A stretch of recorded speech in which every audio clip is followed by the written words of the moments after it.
자, 역사적인 북미 두 정상의 두 번째 만남이 눈앞으로 다가왔습니다. 회담 날짜가 가까워지면서 베트남 하노이는 굉장히 분주한 상태인데요. 네, 실무진들은 막판 협상에 더 분주해졌고 북미 양측 경호팀을 비롯해 전 세계 취재진도 하노이에 도착했습니다. 자, 친절한 뉴스를 맡고 있는 김학재 기자와 더 자세한 이야기 나눠보겠습니다. 자, 김 기자, 네. 김정은 위원장 결국 열차를 택했어요. 비행기로 4시간이면 갈 곳인데 왜 굳이 60시간 이상 걸리는 열차를 타는 방법 택했을까요?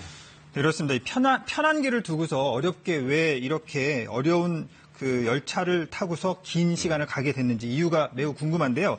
자, 여러 가지 분석들이 있습니다. 일단 지난해 싱가포르 회담에는 이 중국 비행기를 빌려서 갔었는데요. 이게 위신이 안 서는 면이 좀 있지 않습니까?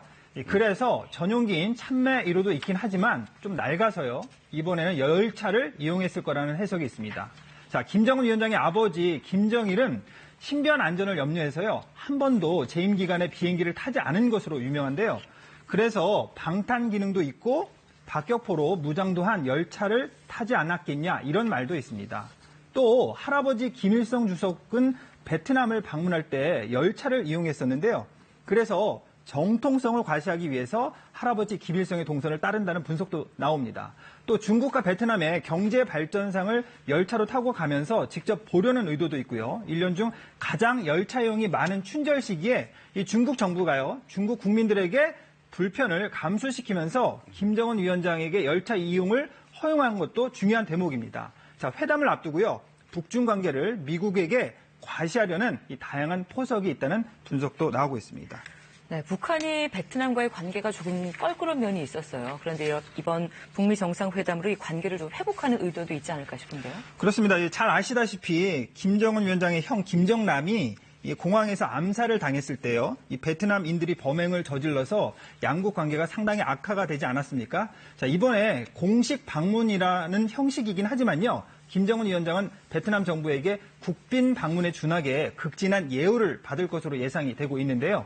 자, 김정은 위원장은 단기간에 눈부신 경제 성장을 이룬 베트남의 발전상을 직접 눈으로 확인하고요. 베트남식 개혁 개방 방식을 도입하려는 의지도 있습니다. 그래서 관계 개선은 물론이고요. 이런 경제 발전 모델도 배우고 베트남 회담을 통해서 이런 여러 가지 부수적인 효과를 얻으려는 의도도 있다고 볼 수 있겠습니다. 네, 북한 매체들도 김정은 위원장의 평양 출발을 보도했는데 이 수행원들의 면면을 보니까 좀 눈에 띄는 점도 있다고요?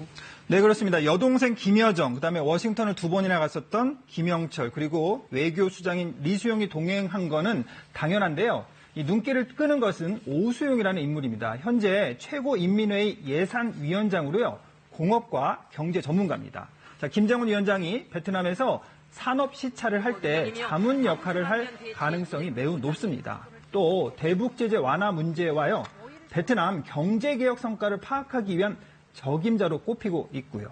또 김 위원장의 부인인 리설주 여사가 갔느냐, 이것도 논란이 많은데요. 이번에 수행원 명단에 없는 걸로 봐서 열차에는 타지 않은 것으로 파악이 되고 있습니다. 자, 그래서 북미 간 이 퍼스트 레이디 회담은 이번에 이루어지지 않을 것으로 예상이 되고 있습니다. 네, 지금 하노이 경비도 삼엄해지고 있고 이렇게 막바지 준비가 한창이죠?